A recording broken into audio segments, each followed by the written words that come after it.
Mets fans in upstate New York got some amazing news as their AAA affiliate will make the move all the way from Las Vegas to right here in Syracuse. Now the Carrier Dome might be silent now, but just a few hours ago you couldn't hear yourself think as SU guard John Gillen drilled the game-winning three against arch rival Duke, a shot that Orange fans will never forget. Tough loss for the Crunch last night as its 10-game win streak was snapped in Lehigh Valley. Syracuse will be back home on Saturday to take on the Utica Comets. Well, it wasn't exactly how Coach Boeheim drew it up, but a win is a win as SU escaped last night with an 84-78 victory against Buffalo.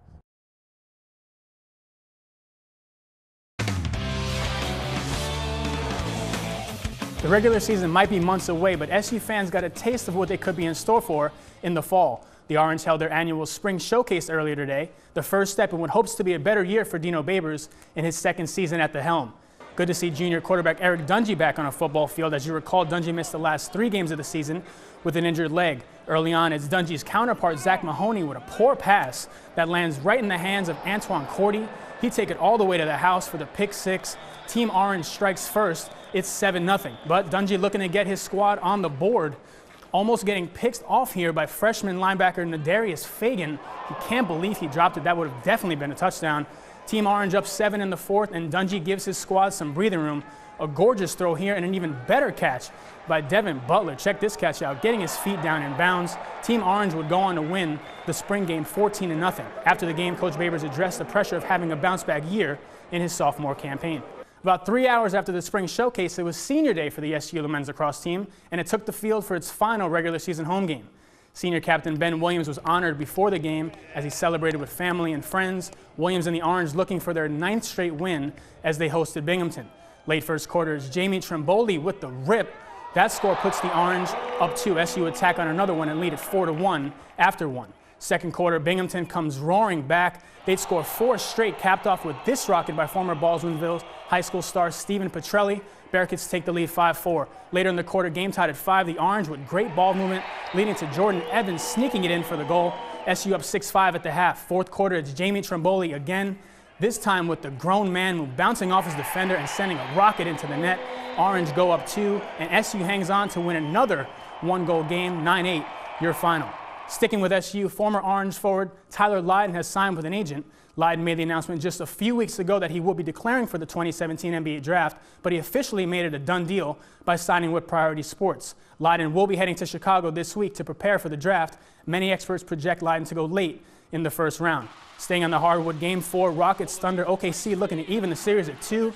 Early on, it's looking good. Great no-look pass by Oladipo, finding former SU star Jeremy Grant for the two-handed flush. OKC up 6. Third quarter now, Thunder still rolling. It's Todd Gibson with the steal.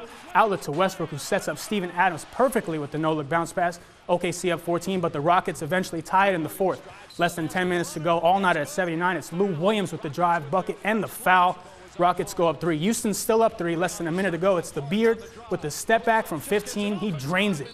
OKC calls time. Rockets up 5. OKC now down 4. Steven Adams intentionally missing the second free throw. Adams gets the rebound and kicks it out to Westbrook, who drains the 3. OKC in the midst of an incredible comeback. But ensuing possession, the Rockets answer. OKC doesn't get back in transition, and Nene makes them pay. The big man finished a perfect 12 for 12 from the field. None bigger than that dagger. Nene would complete the 3-point play. Houston escapes OKC 113-109 and take a 3-1 commanding lead in the best-of-7 series. Rockets will have a chance to close the series out at home on Tuesday. It's playoff time for the Crunch, who dropped Game 1 against St. John's on Friday 2-1. Syracuse was back in action tonight, looking to bounce back and even up the series against the Ice Caps. Pick it up third period, Crunch down 1. It's Stefan Matau with the wrister doubling St. John's lead. The Ice Caps lead at that point 3-1. But less than 5 minutes left. Crunch making a run. It's Matt Taramina pulling Syracuse within 1 with this goal that bounced through Ice Caps goalie Charlie Lindgren's pads. Crunch tail 3-2. Under 3 minutes to go now, the goalie pulled for Syracuse. It's Corey Conacher with the slap shot, and just like that, the Crunch tie the game at 3. The game would go to double OT, and about halfway through the period, it's Taramina with the backdoor feed, finding Ty McGinn for the goal and the win. The Crunch pull off a miraculous comeback to stun the Ice Caps and tie the series at a game apiece.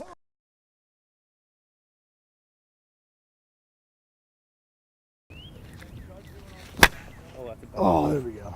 Baseball practice is in full swing here for the club team at Syracuse. there's nothing more you could ask, just to, get on a baseball field with the guys, throw the ball around, take a couple swings. There's, nothing better. Most of the guys on the team have been playing baseball for as long as they can remember. Since I could walk, 3 years old, maybe. Picked up a bat, ball, something like that. Would you say it's your first love? Yes, absolutely. Pat Doherty's dream was to play Division I baseball. Things didn't really turn out the way that I thought they would. When I applied to Syracuse and subsequently got in and decided I wanted to go, I found out that there was a club team, so I was like, yeah, definitely going to try out. Trying out isn't easy just because it's a club team. In fact, it's actually pretty competitive. It's a little intimidating coming here with like 100 other guys who are just as good, if not better. And the level of competition for the team was more than I had in high school. Despite the competition, the players feel that there are benefits to not actually being a Division I team. We're not chasing any championship rings or anything out here. We're just looking to have fun and, like I said before, just come out here and, play together, play as a team. So why is this club team more special than others? Well, Syracuse is the only ACC school without a Division I baseball team. So this club team is all they've got. Are you all right? We get some sweet uniforms, go, travel across the country. It's, it's awesome just be on a team like this and play the game I love. It's baseball like I've never played it before. I mean, it's so relaxed. No coach. I mean, we really coach ourselves. No coaches, no athletic directors. Again, center. Just a bunch of guys playing the game they love. It's America's pastime. You gotta have a baseball team. I know we're up north and it snows, until May almost, but gotta have a baseball team. For NCC Sports, I'm Robert Schiff. Ooh, let's not kill the camera. Let's not hit the camera. The kickball playoffs took place yesterday at the Syracuse Kickball Park in Liverpool. And if it's a sport that many still consider a kid's game, then the team I spoke with doesn't want to grow up anytime soon. There are certain benefits to not being a kid anymore.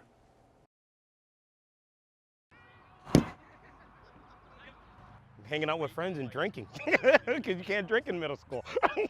Bryce Sibley was all fired up for the kickball playoffs on Sunday afternoon in Liverpool. You got it, kid? Yeah! Don't tell him to test your arm. You can't pitch, but you can throw. Sibley started playing organized kickball about 8 years ago. Oh, you got it. Good catch. And he's been hooked ever since. They're just here mostly for fun, and that's why, I still play, because I still have fun. If I didn't have fun, I wouldn't play anymore. Fun. That's down, that's down, that's down! And of course, a little bit of competition. Oh, absolutely. Yeah. I still want to win, still play hard out there, still going to run, and you haven't seen me dive yet, but that might happen. Once it gets really tight or the other team starts, getting on the field a lot and we start making errors, it starts getting me really revved up, and I want to do a really good job to make sure that we win. Some of the players say they feel kickball is for kids, but that's one of the reasons they love playing. I think I play because it is an elementary sport, so it brings back those schoolyard memories while keeping me busy. I don't really do much else active, so it's something to get me moving. It gets me a chance to get out of the house, still do something active. With kids at home, it's tough to find that time. So, being that it's a Sunday night thing, it gives me that chance to be out, be active, run a little bit. Mine! Being able to spend time with people I enjoy spending time with. And for Zaf and the rest of the players, the fun doesn't stop here. For winning, I believe if you win the whole thing, you get a gift certificate to Sharky's, and then we get to go drink more.